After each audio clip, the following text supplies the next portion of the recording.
What's going on, everybody?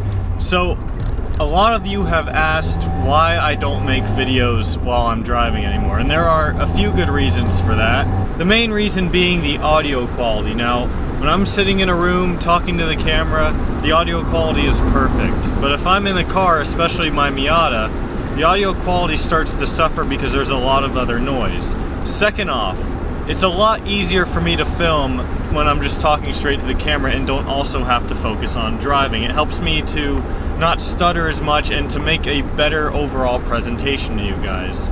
But with that being said, if you guys do like to see these types of videos, or the videos being filmed while I'm driving versus me talking to the camera directly, then let me know. If you'd like to see that, I'm going to put a poll in the video right now. If you'd rather have me talk in front of the camera while sitting down, or if you'd rather have me doing this right here. So vote in the poll in this video and let's go ahead and get started. So today I want to talk about the 5 most abused and modified cars out there. Now when I say abused, I mean cars that, you know, sometimes they tend to live a hard life from their owners. And when I say modified, cars that like most frequently get modified. I just want to clear that up. Now when I say that this car is abused, I don't mean that every single car is abused. Of course, there are still plenty out there that are well taken care of, but they just kind of seem to have a reputation like, oh man, that poor car probably gets beat on every day. Coming in at number 5 on the list are pretty much any old pickup trucks.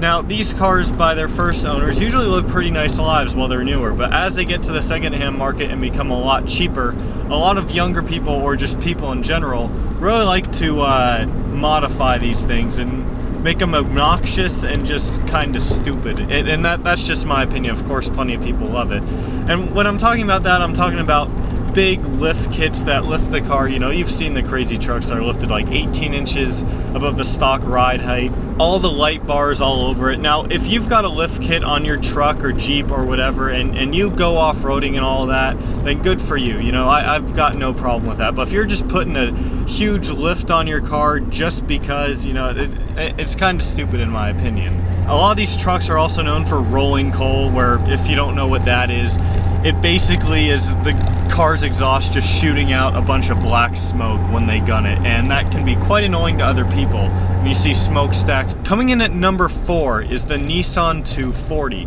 Now the Nissan 240 on the secondhand market is most often used as a drift car. Drift cars, of course, live very, very hard lives. It's just kind of the nature of drifting. Of course, not all 240s are turned into drift cars. A lot of them are also turned into show cars where you've got big wings, crazy wraps. Of course, all those modifications are part of the reason why it's on this list, just because there's such a huge aftermarket support for them. Number 3 is the Honda Civic.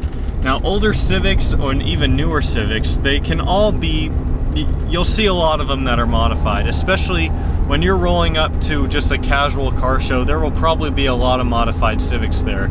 You know, a popular modification is the fart can exhaust, or just a straight pipe to where the car is just so loud that it pierces your ears and makes you feel like they're gonna bleed. And of course, that's some people's style, and for those people that like to modify, you know, Civics like that, I'm not hating on you at all. That's just not my style. Of course, the Civic is also known as the quintessential racer. Number 2 is the Ford Mustang. Now, part of the reason why I'm putting the Mustang on this list is not for really it being modified, because of course, modifying a Mustang, especially for enthusiasts, that's one of the big first cars that you can get into with a huge aftermarket support and one of the biggest fan bases of any car out there. Of course, Mustangs have a reputation for killing crowds, and there have been plenty of, you know, videotapes of Mustangs running into people at Cars and Coffee. Of course, I'm not going to show any of those here, but it's kind of sad, but at the same time, it's like, you know, you're just perpetuating the stereotype. A lot of Mustangs can be turned into drag cars, and of course, like having the 240 as a drift car, a drag car also lives a very, very hard life most of the time. You know, those engines go through a lot. Granted, they're built for that, but they do live a very hard life. Number 1 on this list, and the reason I am driving the Miata for this video is, well, because it's the Miata. Well, Well then, that was a straight-piped Mitsubishi Eclipse that just flew past us. Anyways, the Miata. I don't know where to start with this one. The Miata is... it can be turned into just about anything. I've seen, you know, countless show cars, countless drift cars, countless drag cars, countless track cars. They're not as popular as drag cars, but I still have seen a lot of them out there. Just because they're so lightweight, it's already such a good sports car to begin with. I don't want to seem like I'm praising the Miata where I feel like I've come off as roasting all the other cars on this list. I'm really not roasting them, that's just kind of how this video is turning out, I guess you could say. But the Miata, like the 240, you know, you've got a lot of them with body kits, big wings, crazy wraps, all that stuff. And, you know, a lot of Miata drivers push their cars pretty hard. And they're very good cars, so, you know, the Miatas can handle them, which is great. But, I mean, I'll admit to it, I push this car hard every now and then because, you know, a lot of the reason why they get pushed so hard is because they're already so slow.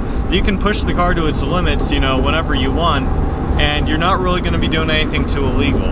One more thing before this video ends, guys. I did get sent out an air compressor by a company who was very generous, and they decided to send one out for me to test. I've used it a couple times so far, and I gotta say, it's quite good. It's got really good reviews on Amazon. The product is very, very high quality. So if you guys are looking for a nice, small, practical, portable air compressor, it's kind of meant as something you can just throw in your trunk. As you'll see, it's very small. So it's just one of those extra things you can always have in your car to help prevent you from getting stranded. So with that being said, that's going to wrap up this video. If you guys are interested in that air compressor, go ahead and check it out. A link will be down in the description box. If you enjoyed it, please give this video a big thumbs up.